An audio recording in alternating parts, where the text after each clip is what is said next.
Welcome back ناظرین. ہم بات کر رہے ہیں پاکستان کے اندر جمہوریت اور اس کے ساتھ ساتھ بلوچستان کے اندر جو حالات ہیں.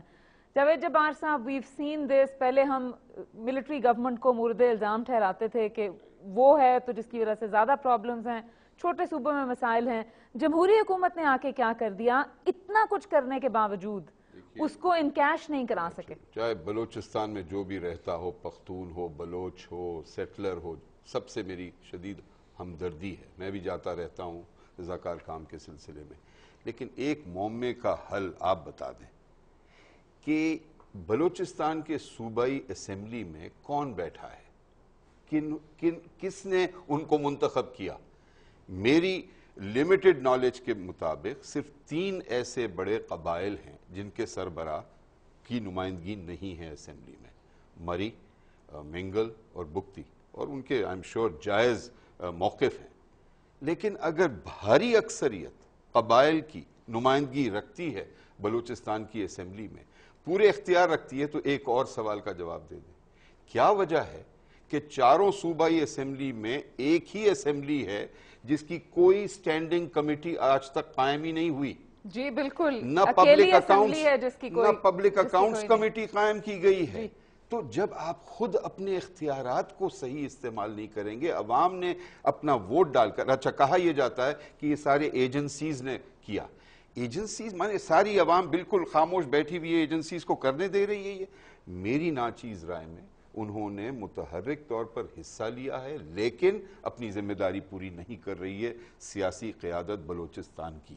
تو ہمیشہ صرف وفاق کی طرف انگلی اٹھانا یا باقی 3 صوبوں کو میں نہیں مانتا کہ یہ درست. وفاق کی افتخار صاحب کوئی ذمہ داری نہیں ہے بلوچستان کے حالات؟ آسیہ وفاق کی جو ذمہ داری تھی وہ نبھا دی انہوں نے, اور جیسے جاوید جبار کہہ رہا ہے 5000 لوگوں کے لیے جاب انہوں نے پرووائڈ کی. اچھا, آرمی میں, اور بڑے مزے کی بات ہے کہ وہ جو لوگ لائے گئے ان کی اگر نوکریاں بکیں تو کس نے بیچیں؟ وفاق کے تو کسی نمائندے نے نہیں بیچی.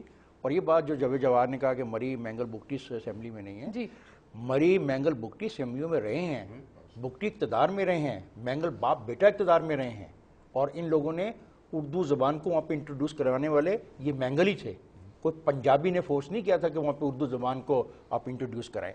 اصل ایشو یہ ہے کہ یہ عوام کو جواب دہ سمجھتے نہیں. اصل پرابلم وہاں پہ ہی ہے. لیکن دیکھیں نا, پاکستان کے ہاتھ سے صوبہ نکل رہا ہے. نہیں نکلے گا. آئی ایشور یو ایسا نہیں ہوگا. اب میری بات سنو, 60 لاکھ کی آبادی ہے, ایکسپلائٹ کرتے ہیں سوئی گیس کے اوپر. بھائی اگر تم سنسیئر ہو تو 60 لاکھ آبادی کو گیس کے ذریعے سلنڈر مہیا کر کے گیس مہیا کی جا سکتی ہے. ہمارے بڑے شہروں میں بھی, لاہور, پنڈی اور کراچی میں بھی, ہمارے گھروں میں بھی سلنڈر استعمال ہوتے ہیں. آپ یہ کہہ رہے ہیں کہ یہ پروونشل گورننس کا ایشو ہے. بالکل. لیکن جب آپ بلوچستان کے لوگوں سے بات کرتے ہیں تو وہ یہ کہتے ہیں کہ ہمارے وسائل پہ ہمیں پورا حق چاہیے, گورنمنٹ ہیز ڈن. ہم نے حق دے دیا. دیکھیں یہ اس کی بہت اچھی بات آپ نے کی. اب تو اس 18ویں ترمیم کے بعد وہ کہتے ہیں 50% حق, کوئی حق نہیں ہے. Why should we share it with the center? ایک بات دیکھنا ہے, ایک بات کو ان کو خیال رکھنا پڑے گا, وہ اس فیڈریشن میں اپنی مرضی سے آئے ہیں.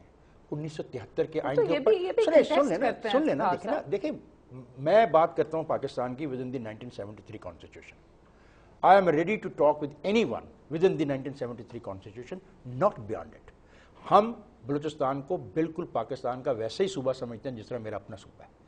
میرے صوبے میں بھی حکومت ہے نا, آپ نے خود ابھی بات کی کہ وہاں پہ اگر کمیٹیاں تک نہیں آپ بناتے پارلیمنٹ کے اندر, تو پھر ہماری کیا ذمہ داری ہے؟ اور عوام کو سہولتیں پہنچانا, تعلیم دینا ان کا کام ہے نا, روزگار دینا ان کا کام ہے نا. ایک چیز میں کہوں گا کہ بلوچستان جو ہے سب سے پسماندہ جو تھا صوبہ تھا, بلکہ صوبہ تھا بھی نہیں جب پاکستان بنا ہے, جیسے جاوید جبار صاحب بھی یہی کہیں گے. تو جب یہ حالات تھے تو فیڈرل گورنمنٹ کی بھی بڑی ذمہ داری تھی کہ اس کے اوپر زیادہ توجہ دی جاتی. تو خیر ہم نے توجہ تو کم دی ہے, اس میں تو کوئی شک. وہاں نہ تعلیم ٹھیک سے دی, نہ وہاں کے ریسورسز کو ٹھیک سے کیا, اور وہاں کے علاقے کے جو پرابلمز ہیں وہ مختلف قسم کے ہیں, اور وہاں کے جو ٹرائبل چیفز وغیرہ تھے ان کو یعنی جمہوریت میں کنورٹ کرنا ایک بہت بڑا چیلنج تھا. تو وہ کوئی چیزیں نہیں کی. چونکہ ہم جمہوریت کی بات کر رہے ہیں تو آپ نے دیکھا کہ ٹرائبلزم اور جمہوریت میں, حالانکہ ٹرائبلزم میں بھی ایک قسم کی جمہوریت ہے, لیکن اگر ہم وہاں پولیٹیکل پروسیس جاری رکھتے اور کارکردگی کے اوپر لوگوں کو الیکٹ کرتے. اصل میں الیکشنز بھی آپ نے دیکھا